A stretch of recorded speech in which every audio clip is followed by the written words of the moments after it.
Great. Well, good afternoon, everyone.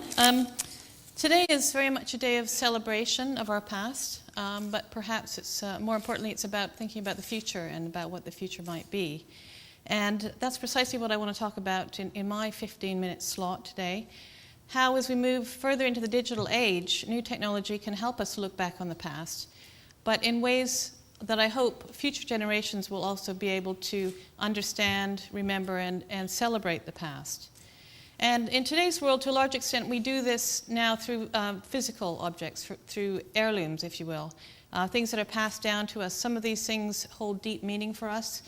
Other things might be objects of beauty that we treasure, but some of these things might also be very ordinary objects, or things that are odd or incomprehensible to any outsider looking in.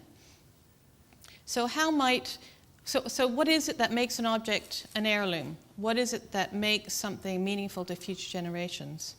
And how might we create things of equal or greater value out of digital stuff? So digital heirlooms, if you will. That's what I want to talk about today. And that's what, so I wanted to touch on some of the research we've been doing and describe some of the things we've been building. Okay. So we found in our own research group that one of the ways in which you can design better digital technologies is in fact to look at the material world. And I want to give you an example. So this is a study we did in which we asked people about the things that were special to them.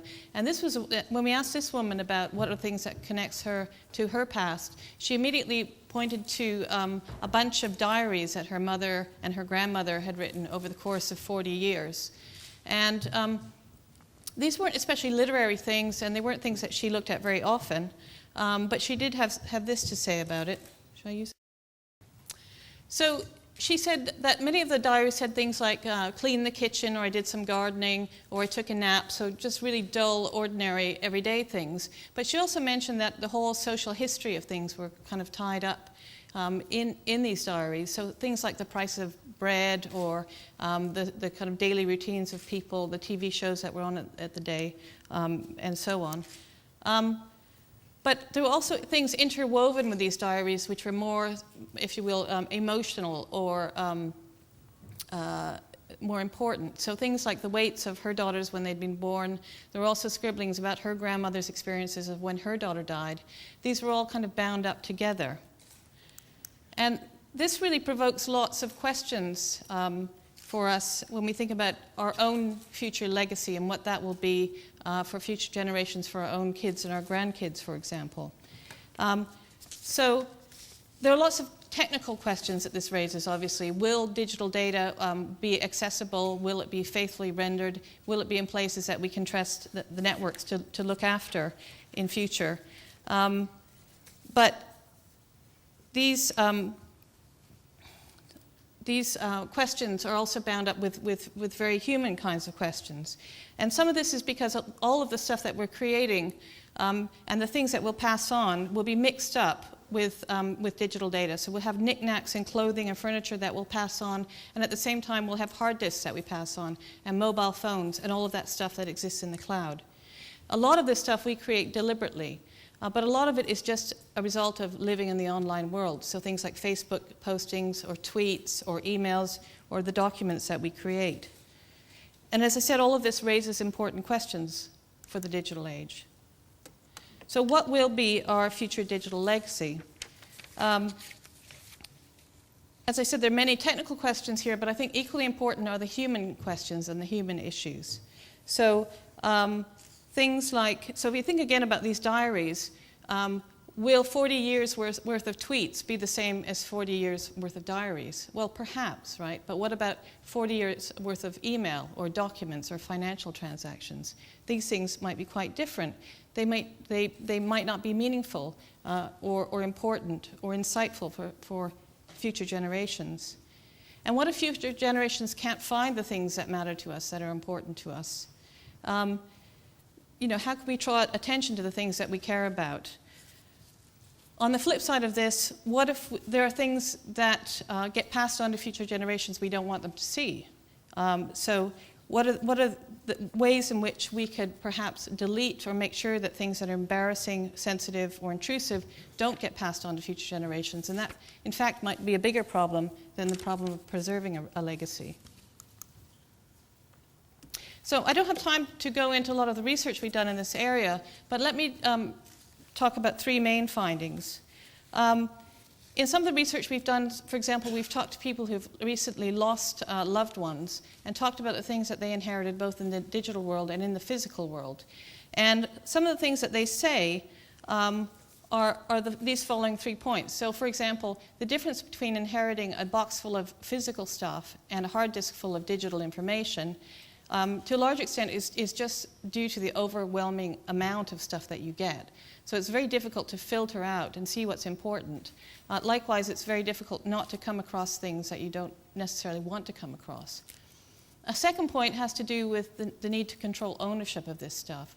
So the things that you care about online, for example, might actually be owned by other people or be under the auspices of a website or a different organization. So so this raises the question of how can we create tools to allow us to have better control over the things we care about. And then the third thing had to do with comments people made about, well, there are some things that buried deep in my PC and I want to bring it out and I want to kind of celebrate somebody's life. And then other times there are kind of painful things that I don't want to come across. And how do I bury those deep into my PC or into my digital system so I don't have to come across them?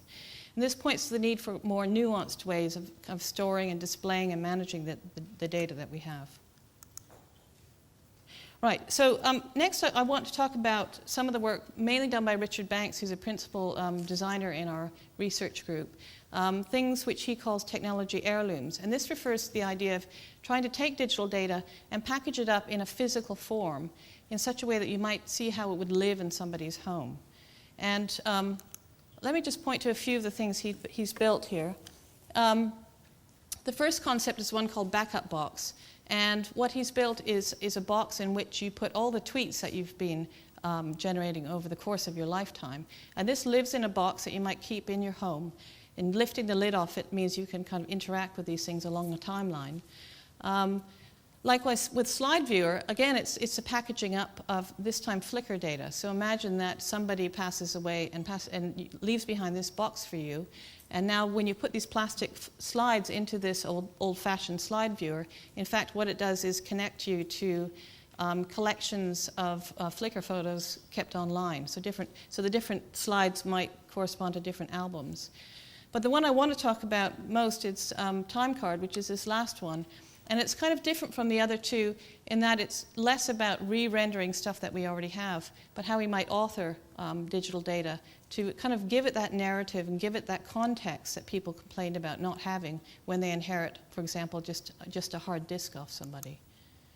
So this is what Timecard looks like close up. And essentially what it lets you do is to upload all this stuff to a website and arrange it along a timeline. And it could be scanned photographs, it could be other bits and pieces, it could be documents, it could be physical objects that you scan in, and in fact you can merge this with digital data as well.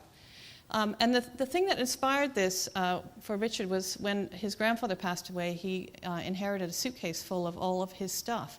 And he wanted to look for a way in order to honor his grandfather's life, but also understand it a bit better. And so this is the device that he put together. And he's done a bunch of different versions of this. This is a nice one because it has doors on it.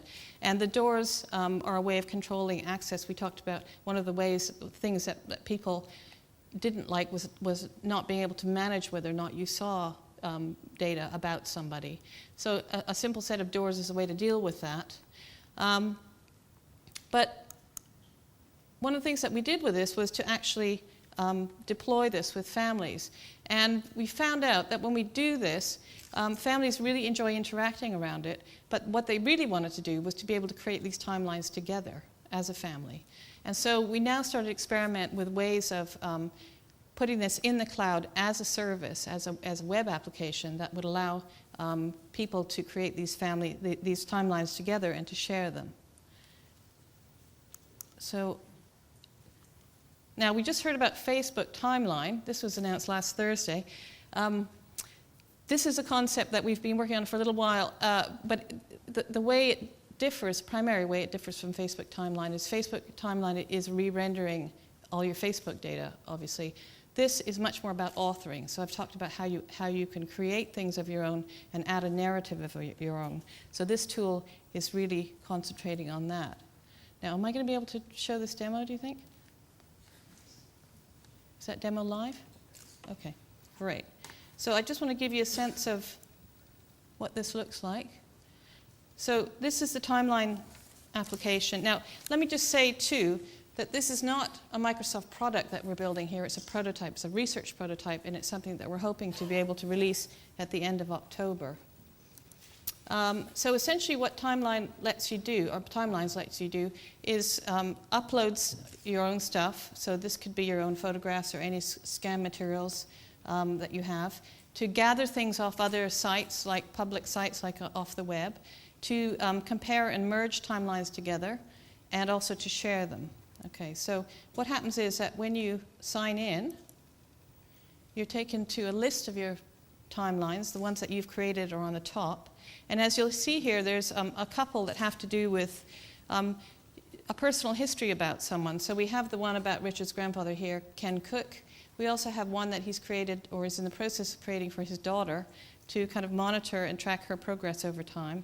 And then you'll see there's some other ones here to do with more kind of a research angle or understanding like an entity like the history of MSR, a place like the University of Cambridge, or an era in time like World War II. So let's have a look first at Ken Cook's timeline. Right, so here it's just loading up all of the stuff that Richard has scanned in. And you can see the timelines along the bottom. Now you can see that here that there are things scanned in like telegraph messages and old photographs, and even an OXO tin, which is reminiscent of that era. And then later on there'll be digital photographs from later in life. And these all get merged together to allow you to explore that person's life. Now on the top, you can choose to share these things, so you could post this to Facebook, on Twitter, or on Windows Live. And people are allowed to make comments as well, down here at the bottom, about your timelines. So that's an example of a personal timeline. Let's look now at, here's one about World War II. Now this one is mainly scraped off Wikipedia, actually, and contains a bunch of information about World War II. And it's very simple to add an item. So if I go to this drop-down menu, I can say add from Wikipedia, and I might type in, for example, Royal Air Force. And what it will then do is to go and gather up a bunch of stuff about the Royal Air Force on Wikipedia. I select the one that I'm interested in, insert that, and then that should just slot into the timeline. And there it is. Yeehaw. Okay. So, so there's a World War II timeline. Now what might be interesting is to combine that, for example, with Ken Cook's timeline, since he was fairly active during the Second World War. And here we have all that stuff merging together. The things in blue along the top are from Ken Cook's timeline, and the things along the bottom from the World War II timeline. And so it's a way of allowing you to merge and create new kinds of materials out of both things from the web and from your own personal digital collections. So the other thing you can see here is that this is where your combined timelines would appear. Here's one that combines Ken's with Richard's daughter, Madeline. So then you get a great-grandfather and the great-granddaughter together. You could think about shifting those timelines to try and understand how they juxtapose. You can also go and favorite other people's timelines and have them down here. So it's very much is in support of sharing as well. Right, so that's probably enough about timelines. As I say, it's a work in progress, but we hope to have that released by the end of October. And once you have timelines like this, obviously there are lots of things you could do with them. So for example, you could embed them in a blog or in a web post. Or you could use them to help you with your homework or with a research project. You can put them into documents and have them add further context to the work that you're doing there. So let me, I'm probably over time already, let me just wrap up by saying that I hope I've given you some sense of how we're trying to explore some of these very challenging issues.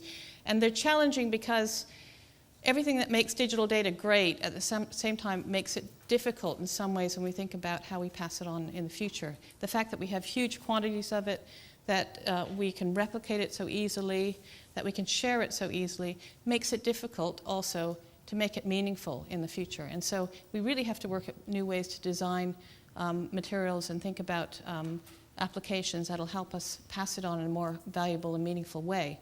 So I think it's a good time now that we sort of rein in, stand back, reflect, and try and repossess a lot of the digital data that we're creating. And I just want to also point to Richard Banks's, Richard is here, right? He's lingering at the back. His new book is the first book in the new Amass Press series that's just come out on the future of looking back. A lot of the work I've talked about today has been his. And you can see a copy in the atrium if you would like, and probably even order one. So I encourage you to look at that. So thanks very much.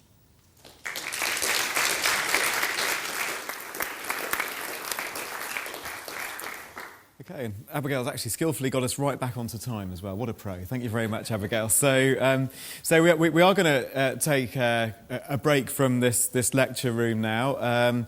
A whole load of demos are awaiting your examination and your enjoyment as well. They're in the small lecture theatre. And of course there are refreshments, because I'm sure you're all ready for some by now as well. So refreshments out in the atrium. All our speakers who you've just been listening to are going to be milling around as well. So if you have one-to-one questions with them, assuming they haven't run away, then you can speak to them during this interval. So let's get you back in here at 5 o'clock, and then we'll carry on with our discussions and have a few demos. But we'll see you then.